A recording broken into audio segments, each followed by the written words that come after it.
Hey guys, how you doing today? Today what I'd really like to do... Oh, I got my little guy who wants to interact. That's okay, buddy. Hey, Milo. That's okay. Thanks, buddy. What a good boy you are. If you look on my channel, you're going to find pretty quickly, I have a little pug. He likes to bark in the middle of these things. Oftentimes it's just a bird. Sometimes he feels a little ignored, I'll be honest. So today I really wanted to try to find a new way to talk about the basic income, right? I'm always attempting to find new language. I'm always attempting to find new ways to discuss this concept. And the old way I was discussing it was like, the basic income pays for itself. We know that the child care benefit generates 2 times the economic activity that it costs to implement it. We know that the cost of the basic income is cheaper than the cost of dealing with poverty as it stands right now. Like, these are things we know. I'm actually finding that I'm hitting roadblocks by stating facts. So I'm trying to, and I think the roadblock that I'm facing is that there's a narrative that the basic income movement isn't adequately investing itself into. And that narrative that has been structured is the essential antagonism that exists in our society, which is articulated through the public sector versus the private sector. That these are this separation that exists in our society, this difference in how things are organized, is one of those things that I think we need to ameliorate in our society, and something like a basic income can help with that a great deal. Does it resolve the issue? Obviously not. But it certainly is a first step towards the necessary reformation that capitalism needs to put itself through. So right now, we are in a period of time where the private sector can no longer solve its problems, right? A pandemic has come through. That is a problem. The private sector can't solve that problem. Its solution literally is keep people working in the midst of a pandemic. That's its actual solution. That's not a solution. That's a revelation that the private sector has reached its usefulness in regards to how it can solve problems. That if you have structured your society so that people have to sell themselves to a market that's largely dominated by billionaires, then once you're faced with a problem where that activity is counterintuitive and in fact will punish us, then you need to look for other solutions. And the solution that exists is that, and the Trudeau government actually proved this very clearly, which is that the solution is to get the public sector. If your private sector is shrinking, then your public sector needs to grow in order to protect its citizens. That really is how it works. You can't simultaneously contract the private sector and the public sector and expect to live in a rational society with a functioning economy. If the private sector contracts, the public sector needs to grow. It really is that simple, that if the private sector is unable to care for the needs of the populace, the public sector must come in and actually grow and take it over. That's why people who point out that, like, oh, the basic income would increase the federal budget by X dollars. It's like, yes, that's correct.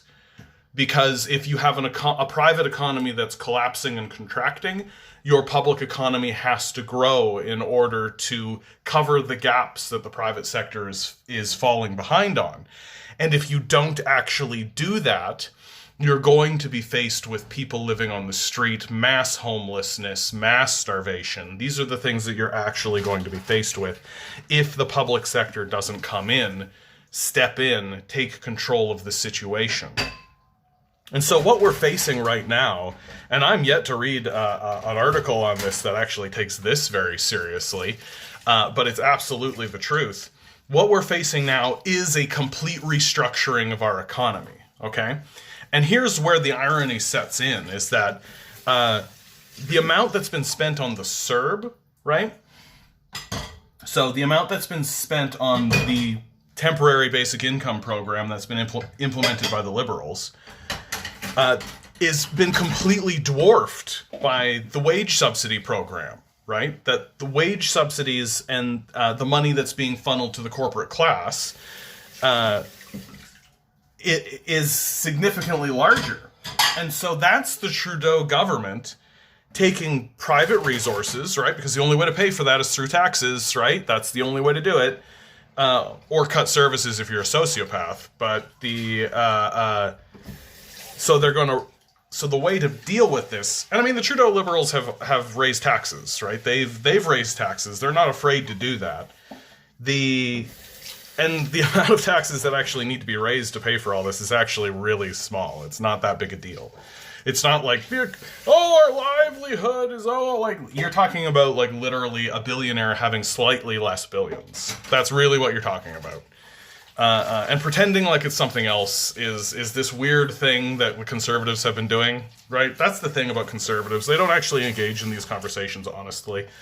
They're not actually interested in talking about billionaires and their impact on the society. They're not actually interested in any of that. So it's very odd. To not have that, to like have that completely dishonest conversation where it's constantly like, well, what about Becky, who owns a business worth $100,000? Like, good for you, Becky. You made a business worth $100,000. I'm talking about a guy that has $6 billion. I'm talking about corporations that have $250 billion, that have $650 billion, right? Like, I'm not interested in like Becky's $100,000 business. Congratulations, Becky. You did a great job. We love you. And so by paying more, right, Trudeau's going to have to tax these corporations in order to get back the money that he spent on the wage subsidy in the first place. That's just something that's going to happen. And you end up spending more keeping this zombie economy going, right? Where people are like working in the midst of a pandemic, like terrified out of their minds. And they're in the midst of this pandemic, and that's going to guarantee a more vicious second wave. Right? That's not a solution. That's not a solution. And yet people are concerned about the cost of a basic income, while the wage subsidy programs, which are putting us in more danger, which are not dealing with the situation seriously, cost more. So it's this absurdity that exists in the dialogue, right? That the private sector in this particular case is acting extremely irrationally and is acting in ways that are putting us in danger, that are acting in ways that are going to make this problem last longer. And it really is. There's like an existentialism to it, right? People literally cannot just stay home and do nothing. They just seem to not be able to do that. And like staying home and doing nothing is just like, it's this horrible thing that people can't do. They're willing to risk their lives in the midst of a pandemic so that they can get back to work. Like, people are not willing to sit around and do nothing. And I just hope that this dies, this idea. And so as the public sector grows, and it has no alternative. The society has no alternative, right? The public sector has to grow. The Americans are learning that the hard way, right? They funneled literally trillions of dollars into the private sector. They funded literally trillions and trillions of dollars into the private sector, and it did nothing.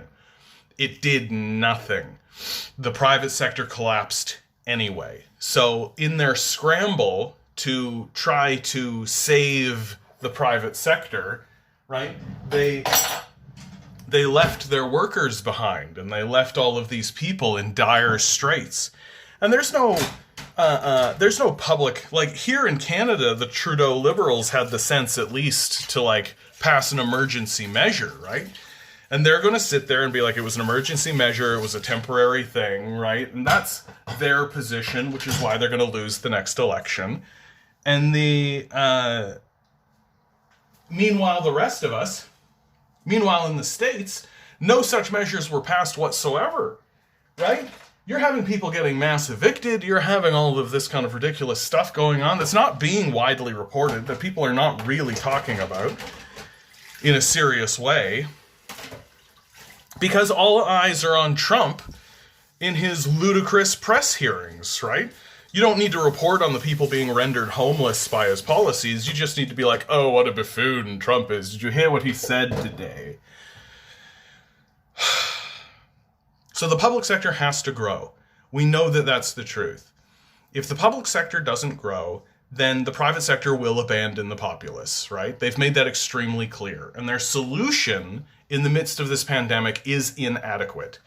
It's completely inadequate, and we know that that's true, right? The idea that we'll just put people back to work in the middle of a pandemic, like, are you crazy? And the answer seems to be yes. And I need to touch very briefly. This, you know what, man? This has been more of a rant and I've been more all over the place than I thought this was going to go, but I don't care, right? These gullible fools that are falling for this act that Doug Ford is putting on. And this fool of a liberal, I don't even know his name, honestly. He's so new. He's now glomming on to this nonsense where Doug Ford is making us cakes, right? He's making cheesecake and doing like a cheesecake recipe like he's goddamn Mr. Dress-Up.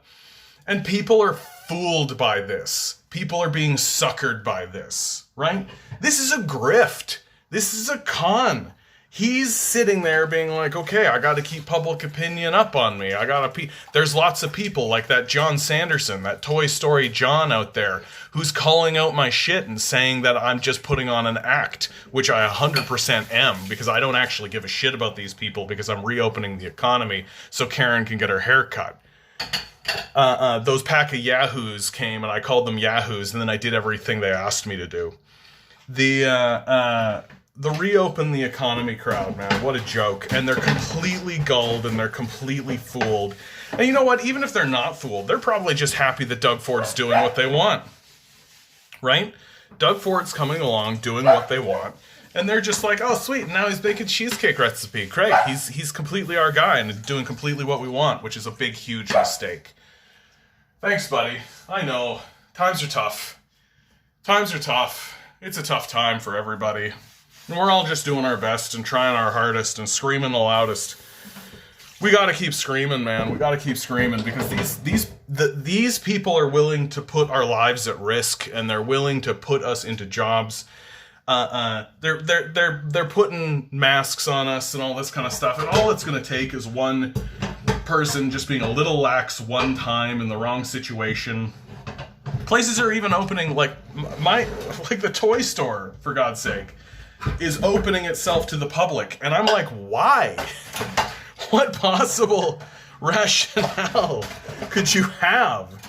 What possible rationale could you have for, in the middle of a pandemic, reopening a toy store when you're already doing curbside, right? When you're already doing curbside, what possible rationale could you actually have that makes any sense whatsoever beyond, well, we will get more money, right? Well, I will get more money that way. Yeah, we know. We know you'll get more money that way, right? And what's so silly about all of this, right? And what's so silly about all of this is that we know every medical professional that's actually talked on this issue, right, talks about the second wave, okay? That these sorts of situations, these kinds of pandemics, have built in them second waves, okay? You can go look at the data for the Spanish influenza and see exactly that. You can look at swine flu, for God's sakes. Like, most of these most of these pandemics, they operate on a larger sort of arc like so, but that arc itself is filled with bounces and general sort of situations. And so we have faced the first wave, but now we're headed for the second wave, and we're going to be open in the midst of that second wave. The economy will be open in the midst of that second wave. And here's where the short-sightedness of the capitalist class comes in my view. So if we continue focusing on the data as it presents itself, and we expect to see what we will see, that means that the second wave is going to hit us around late August or September, which actually makes a lot of sense because people want to get outside. Spring and summer is upon us, right? I think people are going to want to spend more time outside, and especially if you have these denialists, along with leadership that's saying things like, let's reopen the economy, because that's what this is really about, right? Like, it's fine if the economy is closed January, February, or March, but now it's like April, and April's kind of a cusp one, and then May, June, July, right? That's like you're starting to make money. And here's the thing, more than anything, is that they're setting us up for the capitalist holiday of Christmas. That Christmas is what this is all about. That they're not interested in reopening the economy so they can get some money over the summer. They understand that if they're playing this reopen the economy game while Christmas is coming, that might be the end of capitalism itself. Because capitalism relies on Christmas. Christmas is the capitalist holiday, without a doubt. It's where they enslave the most people. It's where they they get the most money, right? It's well understood that Christmas is the most magical time of the year if you're a capitalist. For the rest of us, it just means extra work, longer hours, surlier customers.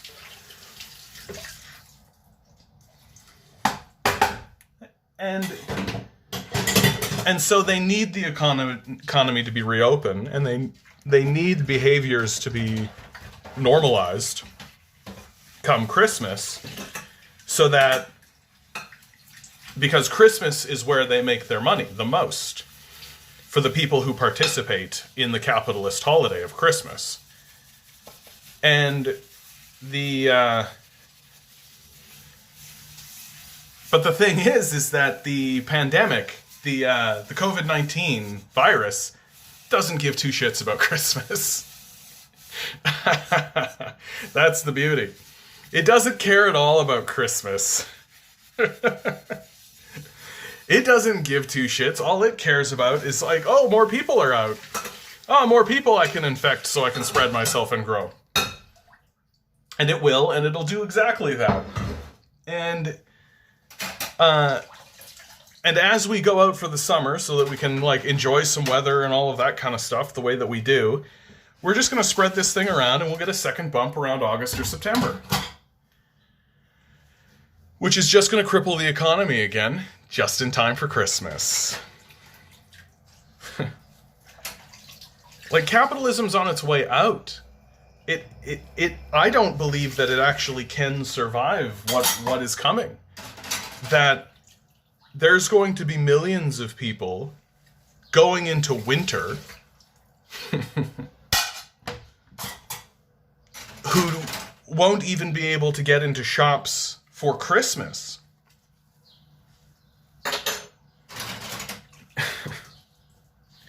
And we're just trundling towards that inevitability, in my view.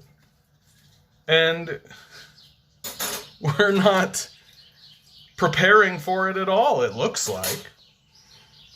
The optimist inside of me says, okay, well, they're going to, once the second wave comes, they have to push forward with an actual basic income. By the time the second wave comes, there will be nations that have already had the basic income. Places like Spain and Portugal and Ireland, right? They're already moving towards a basic income. Heck, even the States, there's some glimmerings that it's possible they could actually do it. And if they don't, I mean, we're going to be going into a long winter here. We're going to be going into a long winter here. And I don't believe for a second that people are going to go out onto the streets and they're going to be there quietly. I don't believe for a second that people who are rendered homeless are going to go into a winter living on the streets and they're going to do so quietly. We need to expand the public sector. We need to expand the sector that is designed to bring us stability, right? We need to focus on stability right now. And the private sector is just a shambling corpse. So we need we need to just put the corpse in the ground, man. We need it to die. We need it to go. It has to go. It's not actually achieving anything. And it's just making the problem that we're facing much worse.